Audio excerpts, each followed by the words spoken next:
Hi, welcome back to my channel. I am Challice and you are watching Sodbuster Living. And in this video I'm going to be explaining a little bit about the hows and whys of homeschooling, but more specifically books and homeschooling your children. So let's get started.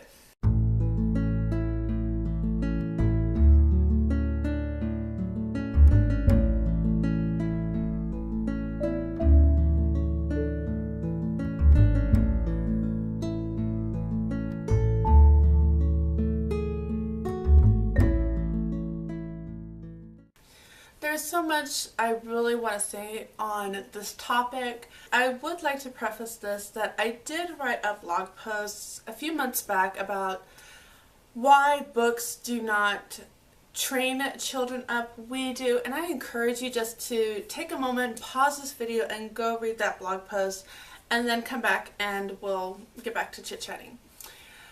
So, as you may or may not have noticed, especially if you're a subscriber, I do tend to talk a lot about books. And to be honest, when I started this journey, that's not the direction I wanted to go. Over the year, or years, I'm not quite sure, I have actually had several, I guess I would say professional writers, bloggers, kind of tell me that that really is something that I'm strong in and I should pursue it. But it wasn't necessarily exactly where I wanted to go. And just one of those things. And it wasn't that I didn't like it, but that I just really wanted to be more diverse. Now, as I'm talking more about books, again, unintentionally, just, you know, when you have a passion, you tend to run with it. I'm also thinking about just all the information out there and the blog posts and other videos kind of talking about reading with our children. Now, I do agree that it is so important to read to your children. I don't think you will ever change my mind on that. But I'm not saying that follow step A, B, and C and then your result is going to be a child that absolutely loves to read. I don't think that every single person out in the world is going to love reading. There are some, there are some people that, you know what, they could do without and they would be just fine. They are perfect. They are great members of society, contributing members of society, I think is the word I was actually looking for. And they will be just fine. They have an enriching life. They, you know, there's so much that I want to say, and of course my mind just goes blank. It happens a lot to me. But anyway, so the purpose of this video isn't, I'm not going to tell you these books are the books you need to read in order to make your child love reading and read this many books in a year. That's not going to be the purpose, and to be honest, I wouldn't be comfortable saying that. That being said, when I am reading to my children, I'm also trying to keep in mind that there is two schools of thought on this. The first school of thought is maybe you have a child that just isn't going to learn, or maybe you have a child that just really doesn't enjoy learning. It doesn't matter the type of books you read, it doesn't matter how many times you read, he's just going to grow up and you know what? He might, or she, might enjoy doing something else. And that doesn't make you a failure as a parent. The other school of thought is that, you know what? When children haven't been exposed to a lot of this, or the types of books that they really enjoy reading, then you putting that effort might spark that, or light that fire under their feet, and they're going to take off. Again, I'm going to go back and really stress that I do think reading is important. That being said, I think the books of today are definitely different than the books of yesteryear in the context of content and quality and accuracy. Anybody can publish a book today. I could sit down and write a book, and you know what? My reviews might be poor. Basically, hey, she really needs to work on her grammar, there was no flow of thought, this wasn't well researched, anything, but I could still publish it. And somebody could still read it.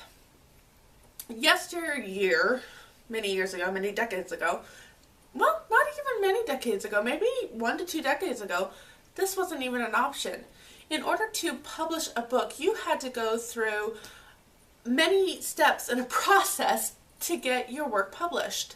Now, that's not to say even a decade ago that we didn't have false information out there. Of course we did. And that's not even to say that the birth of the internet was bad because now we have so much false information. I'm sorry, there are books out there on anatomy from the 1800s that are inaccurate. And they were published. So, again, I'm going back to the fact that you have books that you're really going to want to give quality to your children, accuracy and information, but and meeting those needs within that child, and you're going to want to spark that interest in the child. And you know what? These are the kinds of books that we really need to start kind of focusing on and thinking about in our reading. And I do find that to be very valuable and important across the board. That being said, I know that a lot of people enjoy books like Minecraft. Okay, I'm going to throw one out there.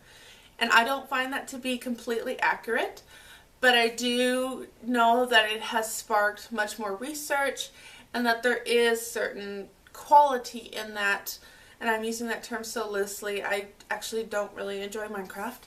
But I do know that because of this, I have heard that other people are starting to read more because, again, that interest has been sparked and they want to learn more. So at that point,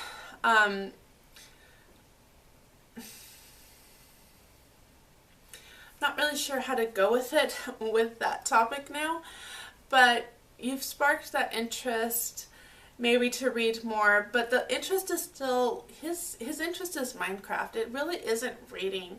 It is directed towards his passion, which is Minecraft, and reading maybe gets him a little bit more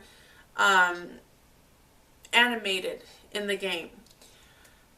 So let's try to broaden his or hers. I'm using him in the general sense. I'm not being gender specific here in the general sense, but let's put his interest somewhere else. So obviously he likes being animated, he likes action. So what book could we get that gives him action, but that also has a lot of simple words? Because let's be honest, the vocabulary of something like Robin Hood, and I mean in the sense of that book that's probably this thick and has vocabulary words that blow most people's minds into digging in the dictionary and trying to figure out what the heck people are talking about here. That is action, but that is not necessarily going to hold this kid's attention. So then you're going to start looking for books that are going to hold his attention and give him that action that he needs. Off the top of my head, I can't think of anything. That's just because I wasn't really prepared to pull something out of this. You know, I have my little thing on as to what I'm going to do, and now I'm kind of rabbit trailing, but let me try to get back into that path, which really goes back to books and reading and children, and you have the two schools of thought here, or the two, not two schools of thought. You have the two sides of the coin here. You have the children that really do love learning, and the children that maybe not, but that should still be encouraged to read. And the reason for that is reading opens that door to more learning. Okay, so maybe they don't love it, but that doesn't mean that they need to just completely set it aside. And you know what? Again, I re-stress the point that just because a kid doesn't love inhaling every single book that's on your shelf doesn't mean that you have failed as a parent. And I think that's very important to know this. I'm speaking, you haven't failed as a parent because your kids don't love reading. And I think especially homeschoolers, and this video is not just specific towards a homeschooler, but especially towards homeschoolers, we have this almost image that homeschoolers will read anything and everything and just scoop it all up, and like you'll never satisfy that. And I don't think that's completely accurate. And it's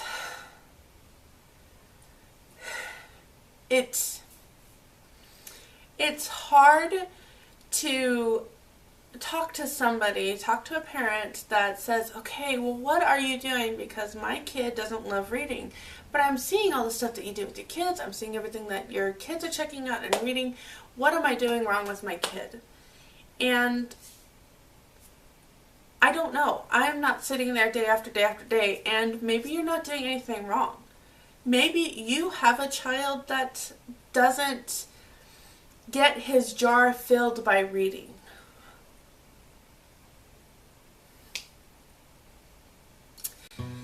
That is what I really wanted to get out. And again, I did mention a blog post that I will leave linked down below. It doesn't quite, it's not quite word for word of what I'm talking about here, but I do think it is something that works along with this video. And I'm encouraging you to go read it. And I hope this video was encouraged to somebody. I know, like I said, I have my little prompts, but I know I tend to kind of start getting a little bit over there. But I did want to say that, and I will see you in my next video. Have a blessed day, and I'll see you next time. Bye.